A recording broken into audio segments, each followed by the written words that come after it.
Hello everyone, and welcome to Chirp's Reviews.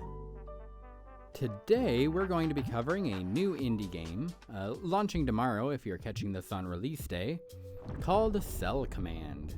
Made by the same dev as Genome Guardian, which released around this time last year. This is going to be a hard one to describe.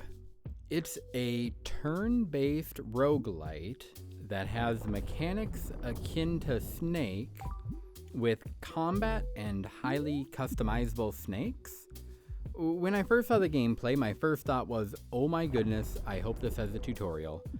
Don't let that first bout of intimidation stop you though. The tutorial is like 5 minutes and gets you well on your way to discovering the game.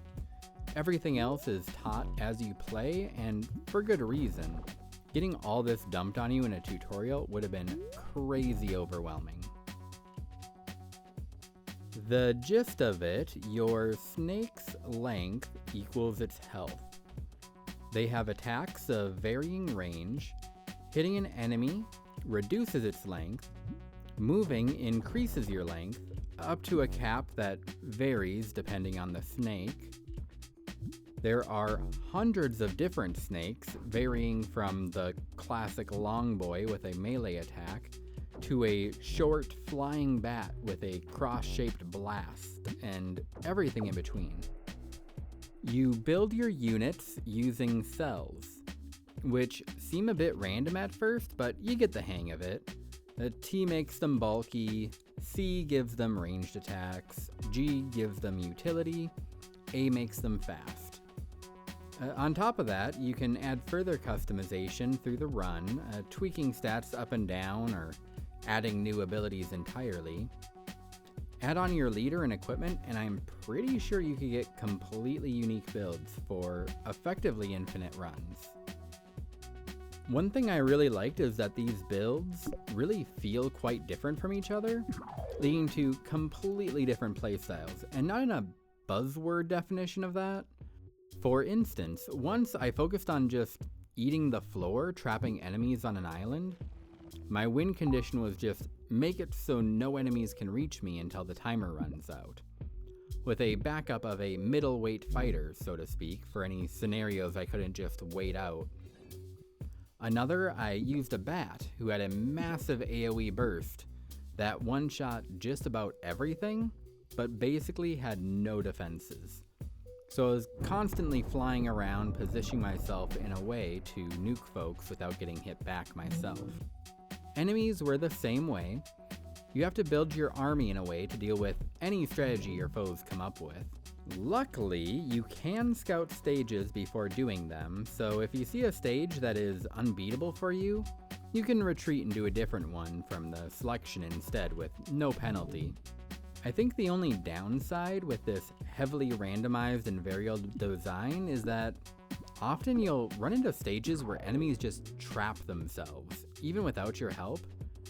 And with a little coaxing from you, it can happen just about every stage. Especially if you get a stage where there's a timer for the enemies to defeat you, a large portion are completely unwinnable for the foes. Maybe it's because a super bulky unit clogs up the walkways, and since it can't attack, all it does is prevent the aggressive enemies from moving.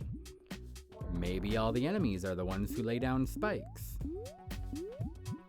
Maybe you picked the item that makes it so the enemies can't move in exchange for tripled attack range. I found I spent a lot of my time on these auto-win missions where I'm either spamming end turn while a timer counts down, or following an enemy that can't attack me. But I can't one-shot them, so I have to corner them to stop regeneration. But really, that was my only true complaint. I had quite a good bit of fun, and it's not hard to see how a decent amount of people who try this would love it and get hooked on it for just infinite hours. Really, there's not a whole lot else to cover, so let's slide right into our categories for this one. For uniqueness, I give it a 9 out of 10. Unless I completely missed it, there's no game even remotely like this one. Well, I mean, outside of the obvious inspirations, of course, but I only dock a point because it does have a lot of similar systems to other roguelikes. but turn-based snake with attacks, to my knowledge, is completely unique. Quality, I give it a 7 out of 10. On a coding front, this game is nearly flawless. I definitely think the enemy AI could use some work to avoid neutering their own teammates. However, in my 20-ish hours of gameplay, I didn't run into any bugs really. Everything is really snappy. The art style is simplistic, but communicates well what each unit or button does before you even hover over them. Value. This I'm gonna put at a 6 out of 10. For just short of $20, if you love this game, you'll get an insane amount of game time out of it. I feel I barely scratched the surface, so scoring this one is a little weird though.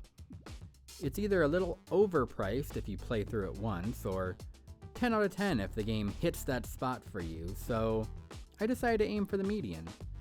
Those who will beat all the bosses and maybe do a few extra runs before dropping it. With that in mind, this game is exactly the price I'd expect. Now for fun, I give it a 7 out of 10. It was a good time, and like I've repeated a few times now, I could see this click hard for someone. There were quite a few times, though, where once my build was completed, I just kinda wanted the boss to hurry up and get there. Many of the win conditions just weren't very fun once dragged out. It felt like a lot of fights were decided before they started.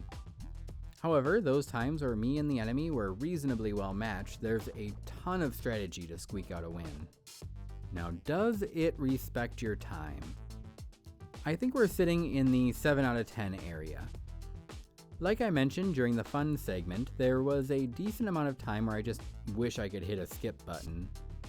However, to counteract that, there is a ×3 speed, and even a ×9 that triggers if you do nothing but end your turn over and over.